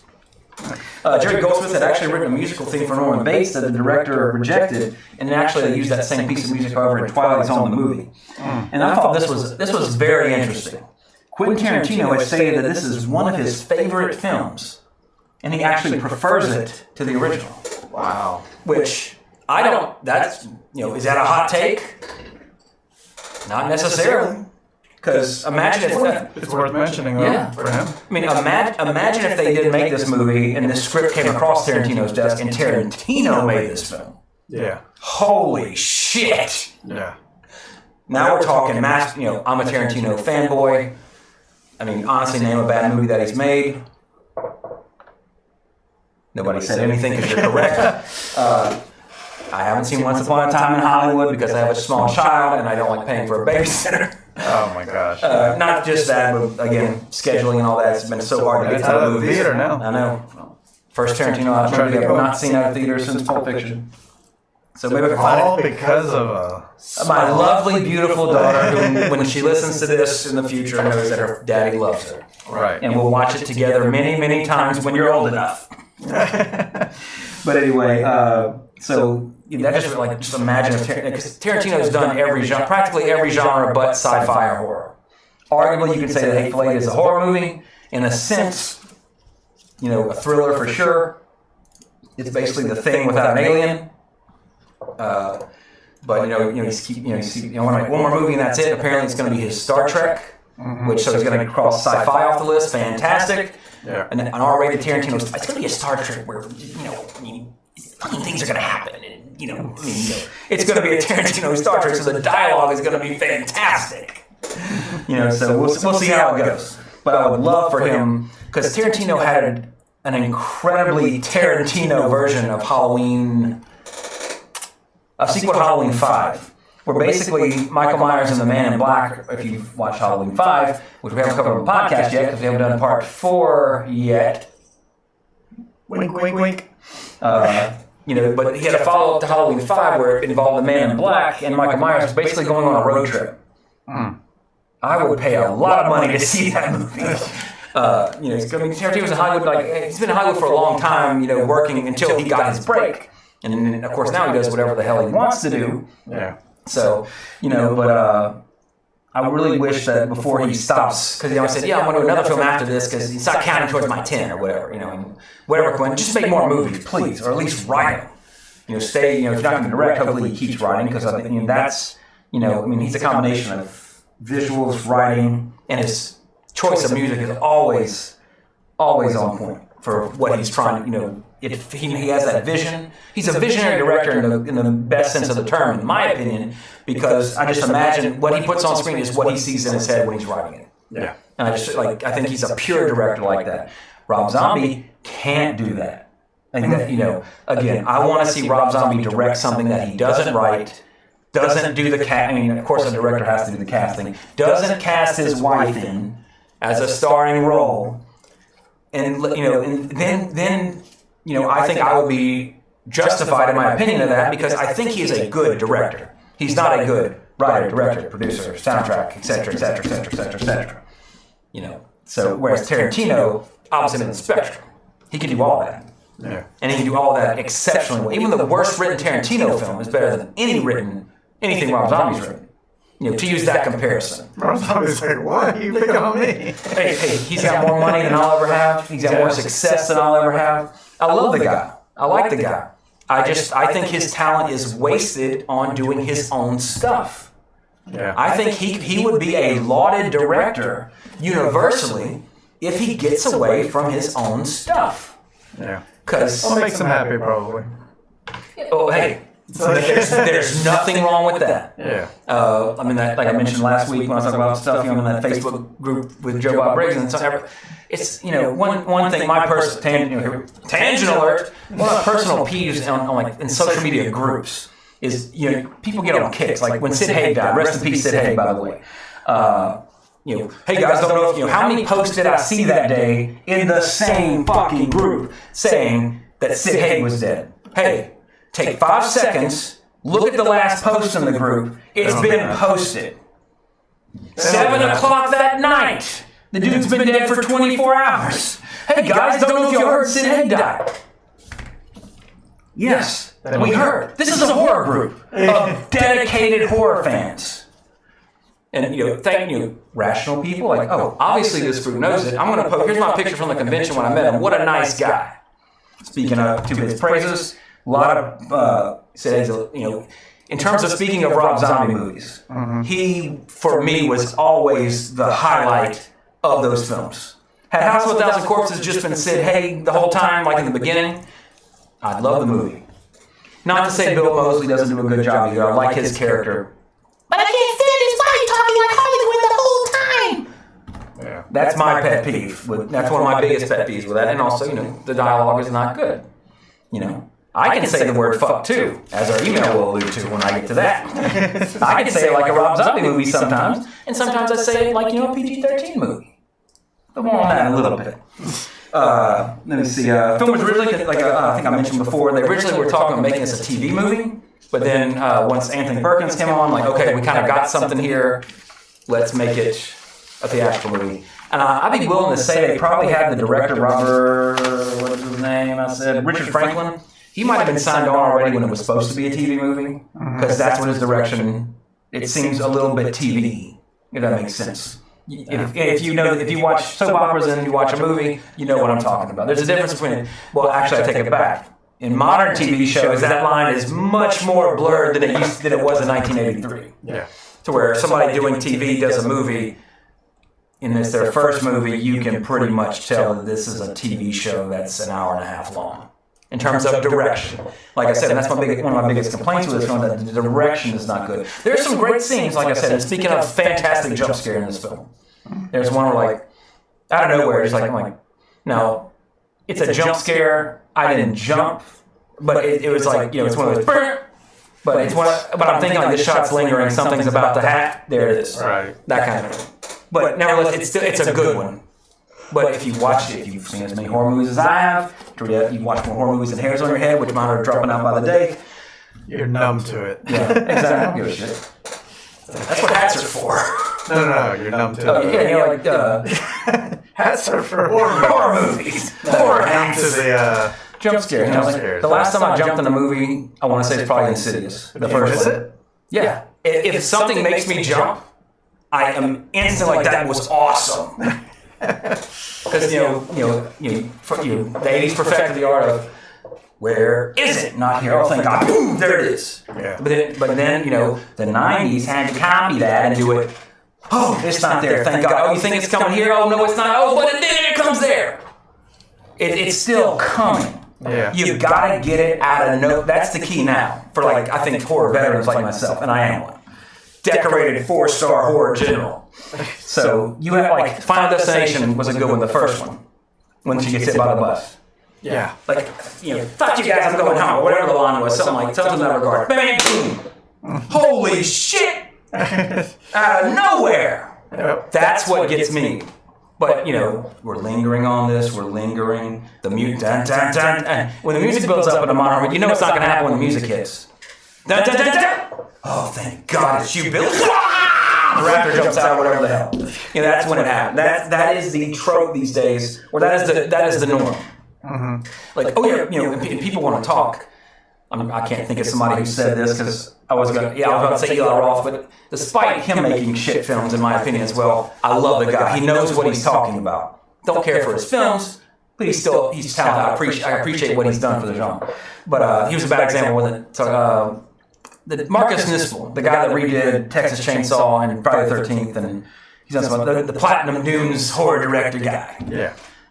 He's that like, oh, you think I'm going to scare you here? No, it's going to be right here. I could imagine one said, okay, you're going to think he's four, and so I'm trying to imitate him. This is not, you know, I remember people, when I do a different voice, I'm being facetious for the person I'm talking about. So I'm going to have you think it's happened, it's not going to happen, but then it's going to happen. Because people are smart, they know it's not going to happen the first time, but we're going to get it on the second time. Dude, you're 20 years too late for that shit. People, you got to go one more ahead. Again, I have not directed actually I take it back, I've directed a horror movie. Oh, when do we get to watch it? Never. Actually, it might be on the Shotlight. It might be on one of the all those ones I uploaded. Which one? It was horror on. It was one me and Jason and my friend Michael made. Oh. It was like horror at Lockhart Lane or some shit like that. It was my take on a slasher. And you know, for being, I don't toot my own horn too much. But you know, for 1998, where we had to edit in camera. Turned out pretty good. Again, would I show it to people? Hell no. Yeah, I don't think that's live. But I'm telling you right now, it's better than some fan films I've seen. And like I went on that tangent a couple weeks ago. You know how I feel about that. And I'm not saying that I'm a good director. I'd love to get my shot just to see what would happen. What I could do, because I have no fucking clue what to do. Here's some money. If I win the lottery, I joke with all the first thing we do, we're going to get the rights to Freddy, we're going to get the rights to Jason, we're going to get the rights to Michael Myers, we're going to do the Expendables of horror, we're going to blow our lottery winnings on this movie, and we're going to make double our money. If not, we will be horror legends for making the unmakeable by blowing lottery winnings. You know, so, well, you know, win or lose would be fine. It wouldn't matter. But anyway, you know, I forgot where I was going with that. But yeah, did make a horror movie. You're never going to see it. Unless it's on YouTube, we'll share the link. But unless you start a Patreon. Yeah, Patreon. See the horror movie trailer. Or, you know, we actually make one and we put it on the DVD like Shyamalan did as an Easter egg. Right. He always would hide his home movies. It's a home movie, don't get me wrong. Shot with a Canon micro VHS cassette, edited in camera. But we, like... With all children on the screen. Yeah, with to our credit, legitimate high school kids being terrorized by a masked maniac. Oh, okay. But you know, when I look back at it, you know, is it stupid? Is it silly? Yeah, that angle is stupid. That's dumb. This shot worked really good. I can see my influences when I watch it. That is, you know, like I went on tangents before. When people make the Halloween fan films, we're gonna see the shot of him stepping out. Actually, I'll do it on the camera for people. I'm walking home from school, all of a sudden, and they look away, he's gone. That is in every Halloween fan film. Like, you're just copying it. You're not doing what the scene needed to work. What made that scene effective? You didn't do it. You're just copying the scene. I think we were watching a Jason movie a couple weeks ago on here. Yeah, a lot of that stuff. Yeah. Oh, the Batman film too. That's one. Yes. Oh God. I listened to the end of that on the way home. Did you really? It didn't get better. Oh, okay. Not that we expected it to. But what I'm getting at is that, like, when I watched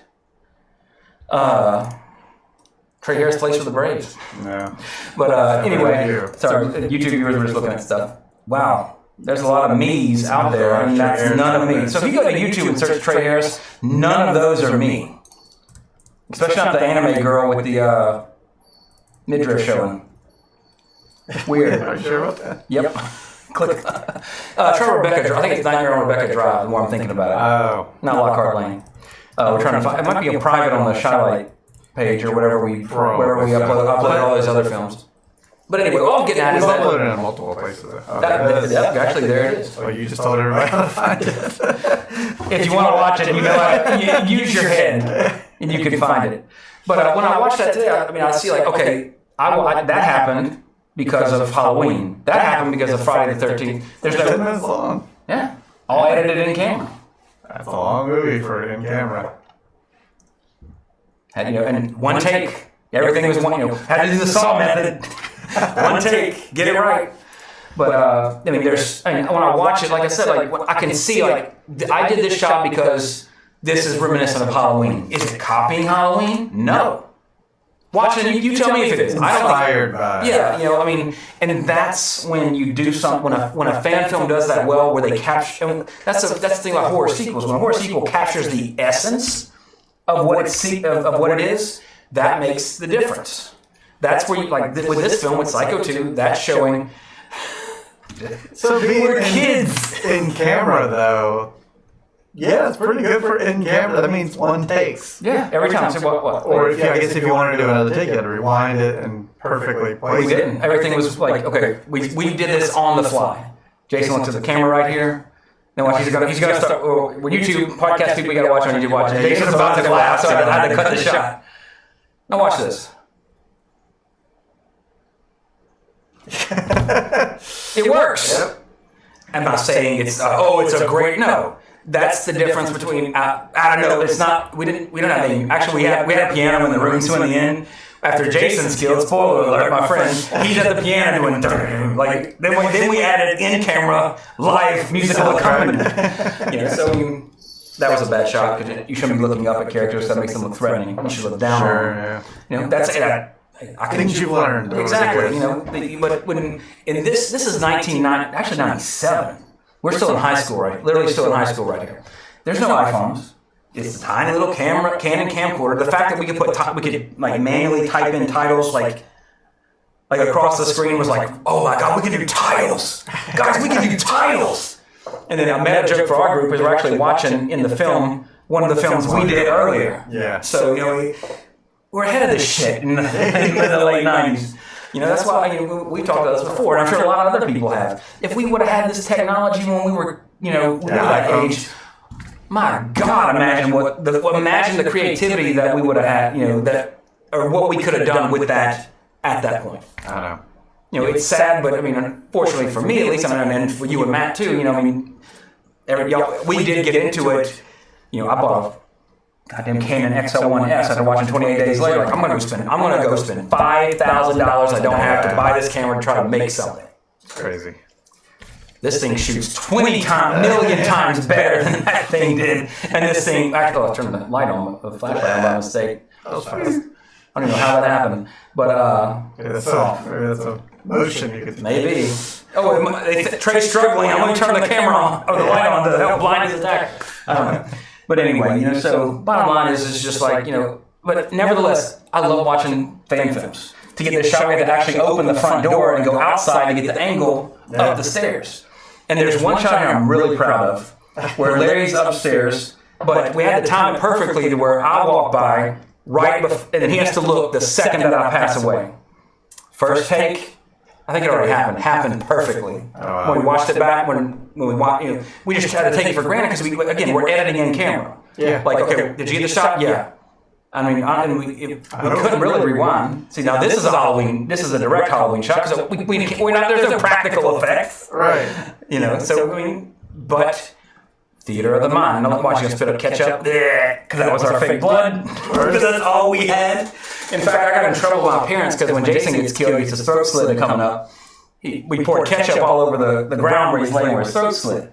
We didn't clean it up. Didn't even think about it. My parents come home. There's a big red spot on the concrete. What's that? I don't know. I think something bled out right here. Exactly. Looks like someone was murdered right here. And to date this, when these cool teenagers are getting some alcohol, we get a Zima. Oh. We were high for the cooler. But anyway, the original Psycho was based on a book by Robert Bloch. Robert Bloch also wrote a sequel called Psycho 2 in 82, a year before this was made. And the plot of the book is extremely different from the film we got. Thankfully so. In the novel, Norman Bates escapes from a mental asylum because he hears that Universal Studios is doing a movie of his life. So the real Norman Bates escapes to go stop the production of the movie about his life. Nah, doesn't work for me. Had that been the plot of this film, this review would be much different. It's like Jay and Silent Bob. Yeah, is that the new one? Isn't that the Well, one? reboot is the same as the old one. Strike Back. Yeah. I forget. I don't. Kevin Smith did 2 great movies, in my opinion, and that was it. Oh. The first 2, Clerks and Mallrats. Oh, okay. For me, Wow. I like Tusk. A lot of people hated Tusk, but it was so absurd. Yeah, I was enthralled by it. Yeah. Just like I can't believe 2 men are fighting and like as walruses, right? Like what am I like? It just blew my mind what I'm watching. You know, I like Kevin Smith. I like his personality. Can't say I like all his movies. I don't like Jay and Silent Bob. Put it that way, and that's what he ran with.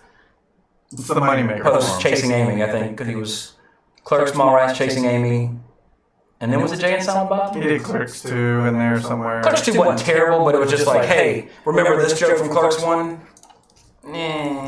Yeah, I do, and it was better then. But anyway, I still like Kevin Smith. Why did they never let him direct a Marvel movie? He's doing the He-Man Masters of the Universe series on Netflix. And he's doing something Marvel. Oh, I take it back. Red State. Yeah. Phenomenal film. Good. A movie that scared me. Like there was a shocking scene in that. Why? Out of nowhere. Spoiler alert. Have you seen it? Yeah. Yeah. That scene. Imagine me and Jesse just talking, all of a sudden one of our brains gets blown out of nowhere. I'm pretty sure I jumped that. So I'm like, oh shit! Went completely again. No way to see it coming. Bang, done. Great. Red State was fantastic. Rest in peace, Michael Parks, who also would be in later, not reprised his role, would be in Tusk. Yeah. As the mad scientist, so to speak, of the film. Yeah, he was just there for Kevin. Yeah. I'm excited for Moose Jaws, though. I didn't like Yoga Hosers, but Moose Jaws sounds a lot more entertaining to me. And then he's getting to the point now where he's putting his daughter and everything, and she's not a good actress. She was in Tarantino's movie. Oh, Once Upon a Time? Yeah. And it wasn't because he... Oh, don't forget about Kevin Dawn. Smith. Dawn was after Chasing Amy, I believe. What's the order just up? And then I think he did the... That's when he kind of blew up. He's a producer's writer.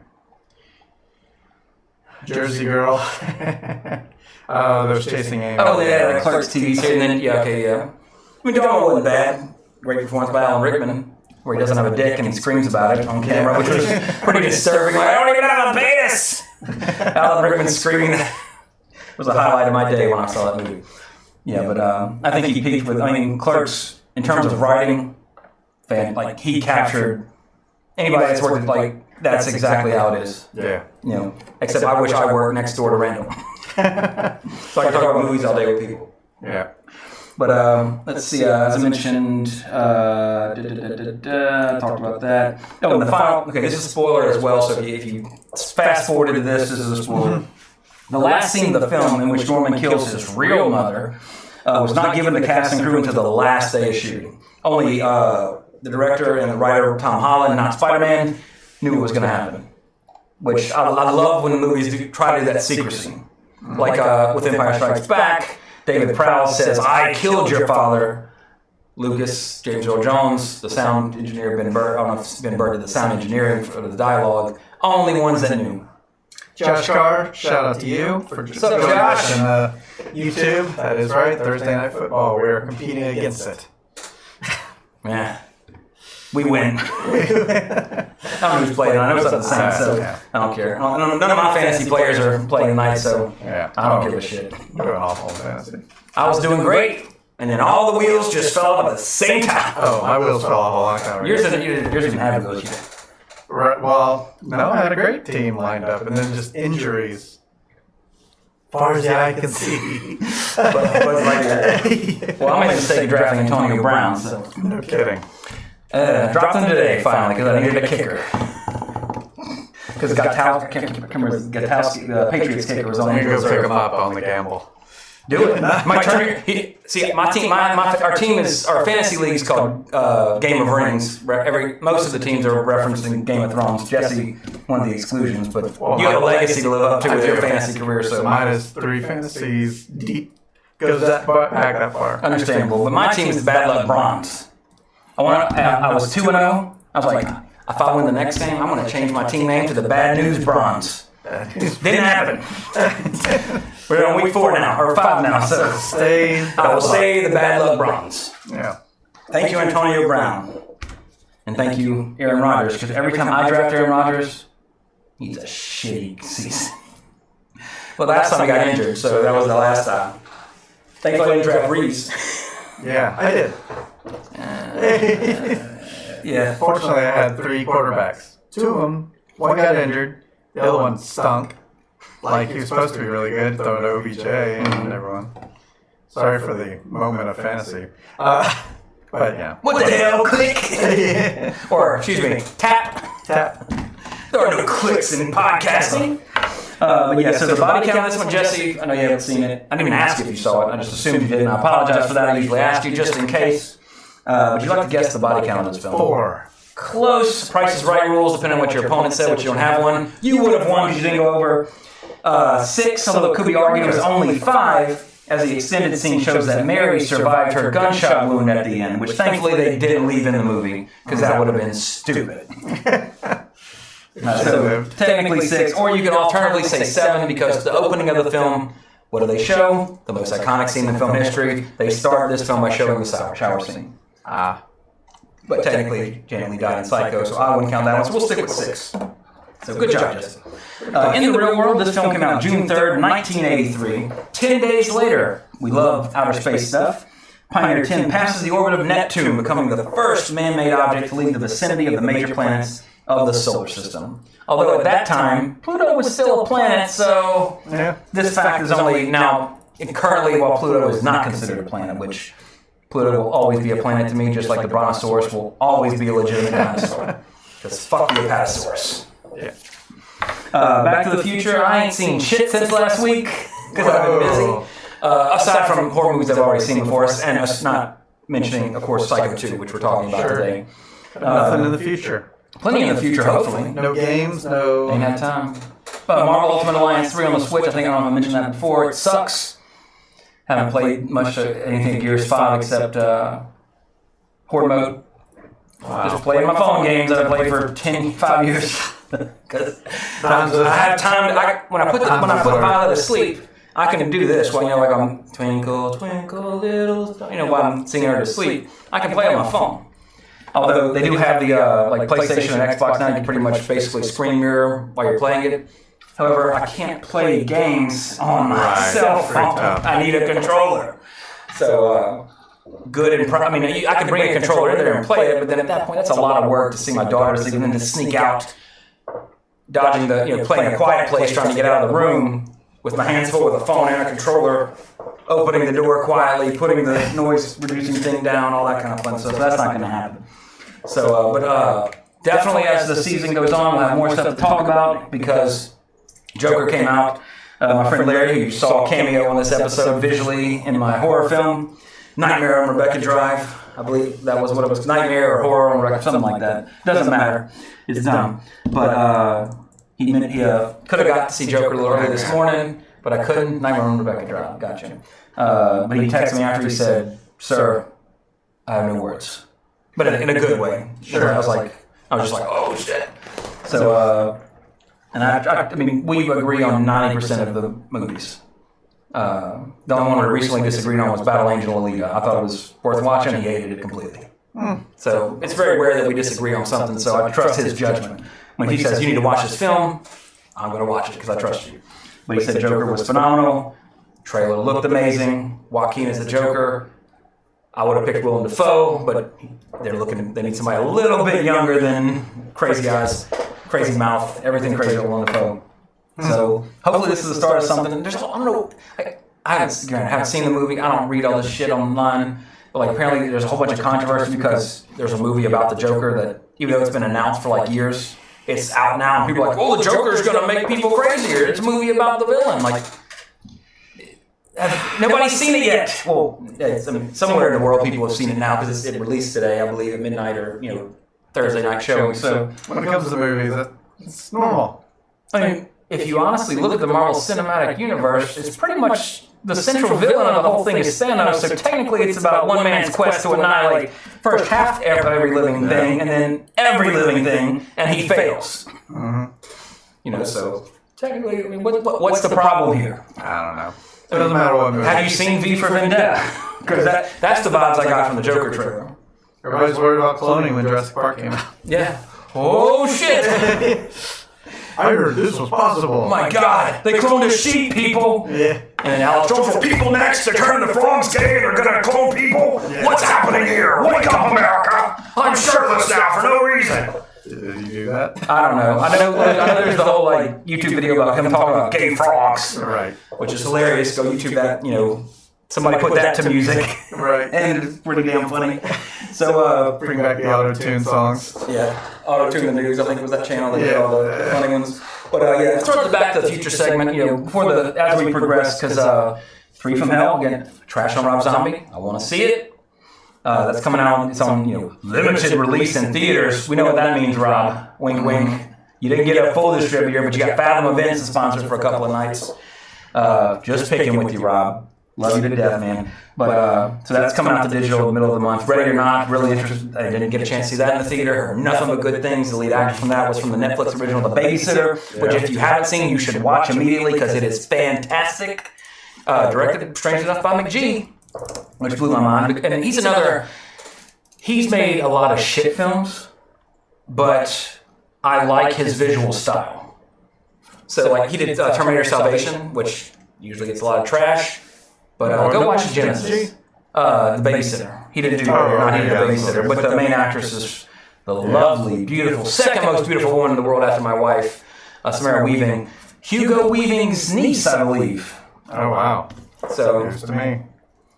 actually, I think because when I was looking it up, who was playing it, I was like, this girl looks so familiar when I saw the trailer for it. And I was like, oh, wait a second. That's the chick from The Babysitter. Yeah. She's a cousin or a niece or something like that. Where is it? Celebrity uncle. Yeah, niece. So yeah, and she's based on The Babysitter. That's all I've seen her in. She's a good actress, and she's really, really easy on the eyes. Mm-hmm. So, what else did she go up? Because The Babysitter. I don't remember. No. Me either. Penelope? Was that Penelope. one of my favorite fruits? Screw those cantaloupes. And a bunch of old TV shows. Who knows? Not much though. Oh wait, Bill and Ted Face the Music. whoa! Filmed locally. Yep, in New Orleans. She's going to be Bill S. Preston Esquire's daughter. Good casting there. No idea. Gladiator skills. Wait, hold on a second.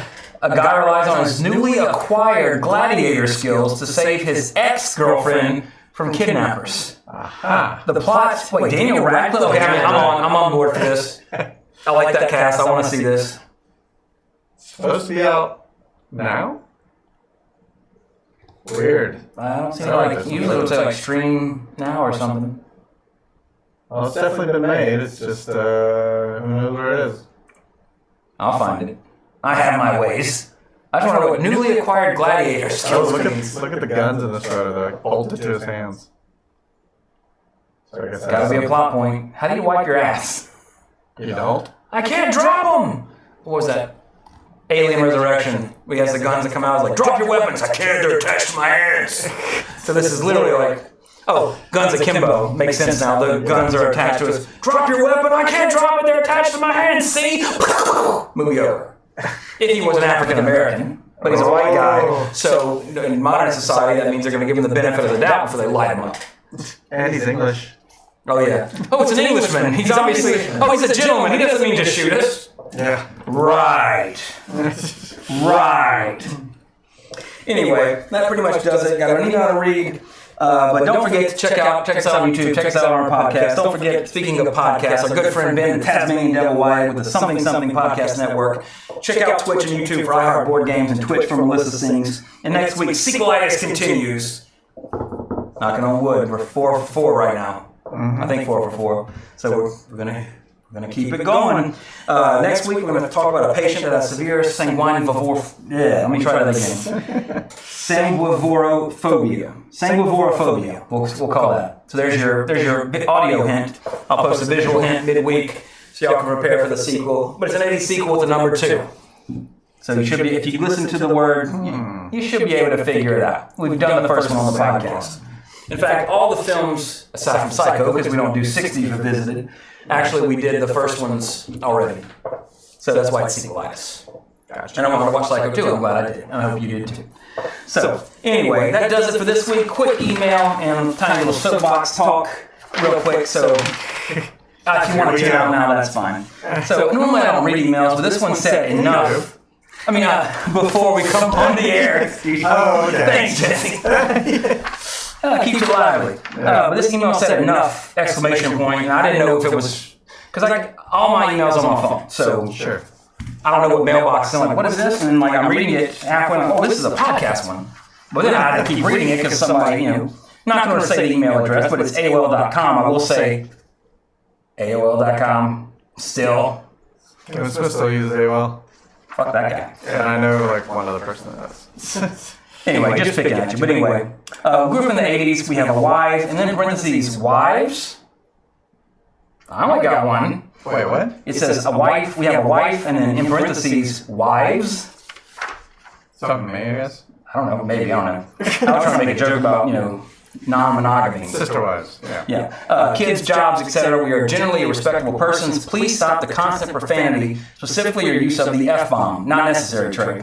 This pod is really good for a guy reading to us from online resources. We realize and appreciate the effort you put into it. Thank you very much. Would love to listen with my wife, with your sophomoric. Now, I take offense to sophomoric. This is at least junior or senior use of the F word when I use it. Most of the time. Use of profanity precludes my doing so. You are 40, not yet, not till January. Grow up and go ahead and curse me on your next podcast. Just please enough already with the trying to appeal to 20-year-olds. They weren't alive in the 80s. You have a good, mature audience, and we would like to ride the nostalgia train unabated by strings of profanity. Now, all joking aside, here's the bottom line. If you don't like, now this episode, I actually caught myself a couple of times. So, and I think you will hear that on the podcast, and I did that intentionally. And the reason I did say fuck a few times. Sorry, I just said it again. If you want a little South Park shit counter, like ding, ding, ding, ding. And sometimes I do say a lot. And to be honest with you, Mr. AOL.com, that's because, in my personal opinion, first of all, fuck is the most versatile word in the English language. It is everything. And here's an example. If someone says to me, I'm seriously upset right now. I am fucking upset right now. I'm scared of the second person. I don't give a shit about the first person. And, what I'm going to say right here sounds sophomoric, but respect the intent of it. It's my podcast. True. If the language I use sometimes offends you, I apologize, but I'm not going to change that for you because this is my podcast. And if that loses you as a listener, I'm sorry. We're 200 plus episodes. I'm not sure the exact number of this one in. When we had Daniel here, we had a little different format. And there are some episodes where I go on a tirade, not so much a tangent, and the F word is thrown out multiple times. Yeah. Now, I am an adult. I am going on 40. I run a very successful local scrub business. Tooting my own horn a little again, which I say I rarely do, but I've done it 3 times this episode. But, when I'm on the street, when I'm talking to, clients or customers or strangers, I don't talk this way. I have respect for other people. However, C point B, I guess it was when I was talking. This is my podcast. Yeah. So this is where, I can vent. I don't have to have a filter. Mm-hmm.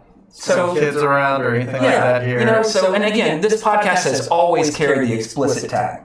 Oh, yeah. We lost an interview with the director of Ernest Goes to Camp because we're an explicit podcast. Now, when I grew up, we were not allowed to cuss. Obviously, my parents raised me pretty good. I had to sneak in movies, up to a certain age. I had to sneak into movies.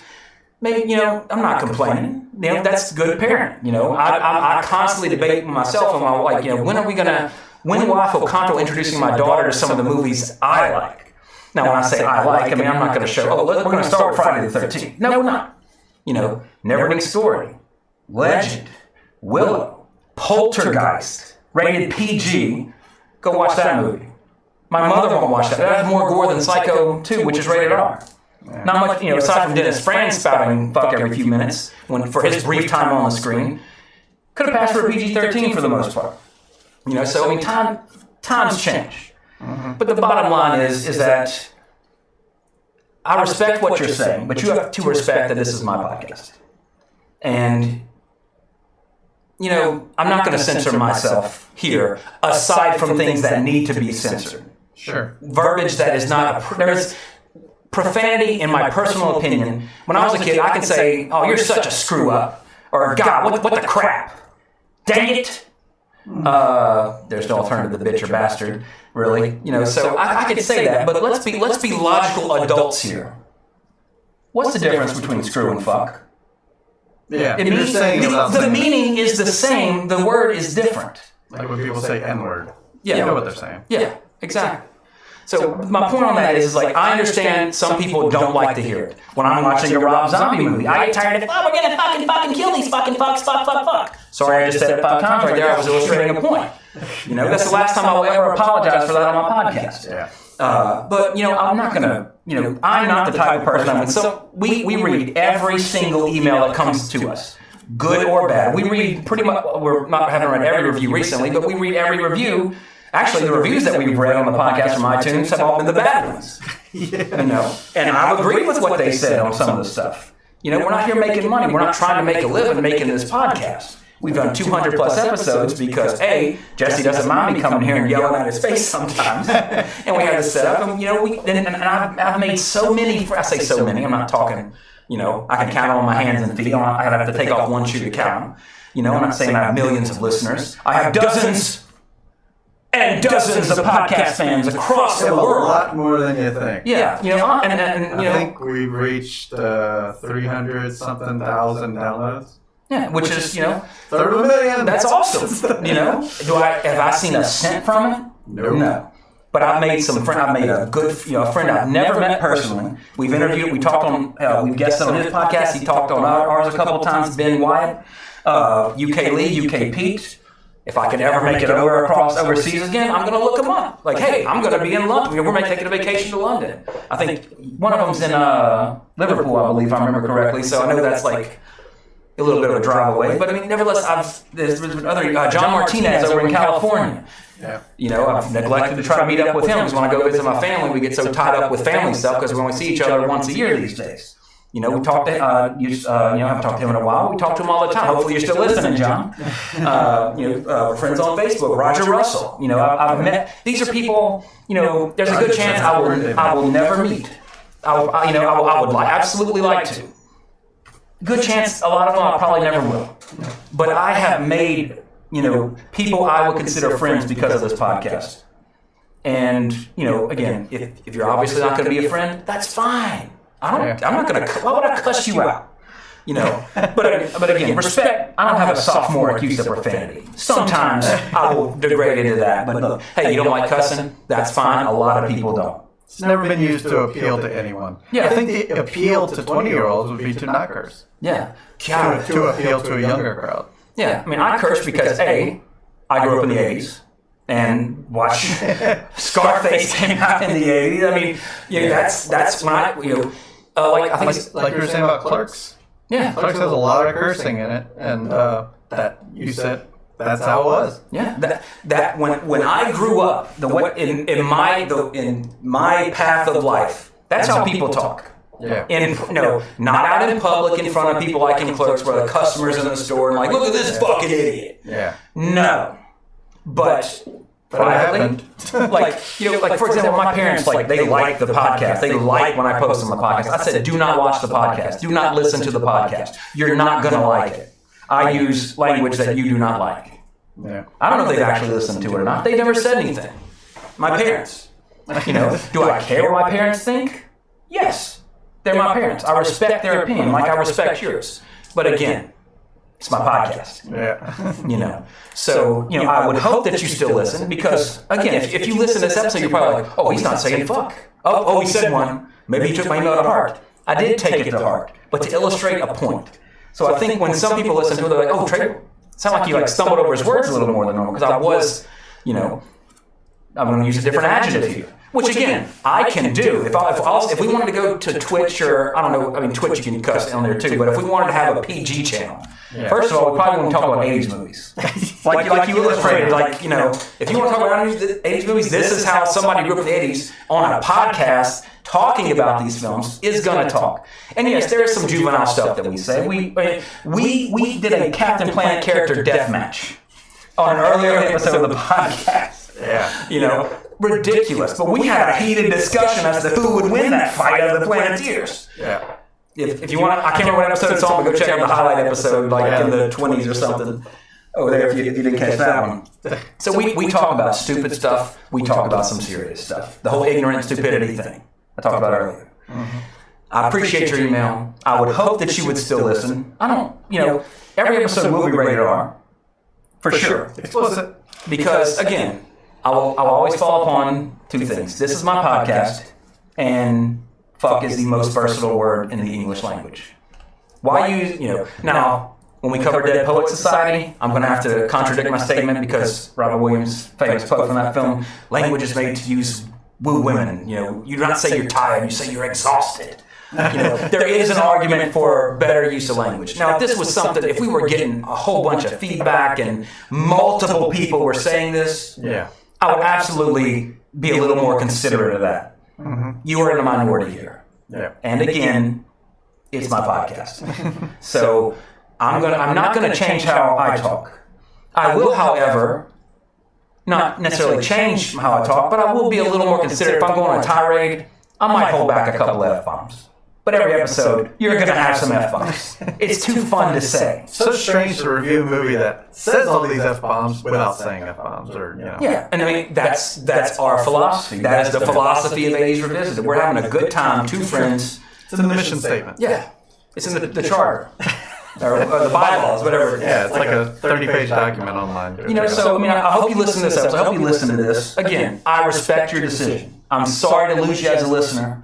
Sorry, I'm not going to change. That would be disingenuous to everybody else listening if I listen just to your email and then all of a sudden the explicit tag vanishes. Would that open some different doors for us? Absolutely. I could call John Cherry back and say, hey, we're not explicit anymore. Can I talk to you? Best wishes to John Cherry, by the way. If you like Ernest, the official Ernest site, he had a bad fall. He's a much older gentleman. He's not doing too good. So hopefully he recuperates and all that. Watched a great documentary on Ernest the other day on YouTube. So actually, October 1st, because I hadn't watched it yet, I didn't watch Ernest goes to camp over the summer. Gotta watch Ernest goes to camp, at least. I was homesick because I was not feeling good. It's like, might as well put it on. Got my viewing Ernest Goes to Camp, got an Ernest kick again. Wait till a little closer to Halloween to watch Scared Stupid, which is the best. It's my personal favorite, but I think Goes to Camp is still the best on that. But yeah, anyway, MrAO.com. I'm not going to say email address because I don't want any of my loyal dozens and dozens of fans to send you a whole bunch of hate mail and find you and drag you out on the street and write fuck all over your car. When you walked out the next morning, his car says fuck all over it. Like, no, I didn't tell him to do it. It's like Fight Club. Like, no, stop. So again, in closing, I am sorry to lose your listenership. But nevertheless, it's not going to change. But hey, thank you for emailing us. Hope we had a good talk. And, catch you on the flip side. And everybody else, cowabunga! See you next week for the sequelitis sequel. As it continues on Halloween. Blah, blah, blah.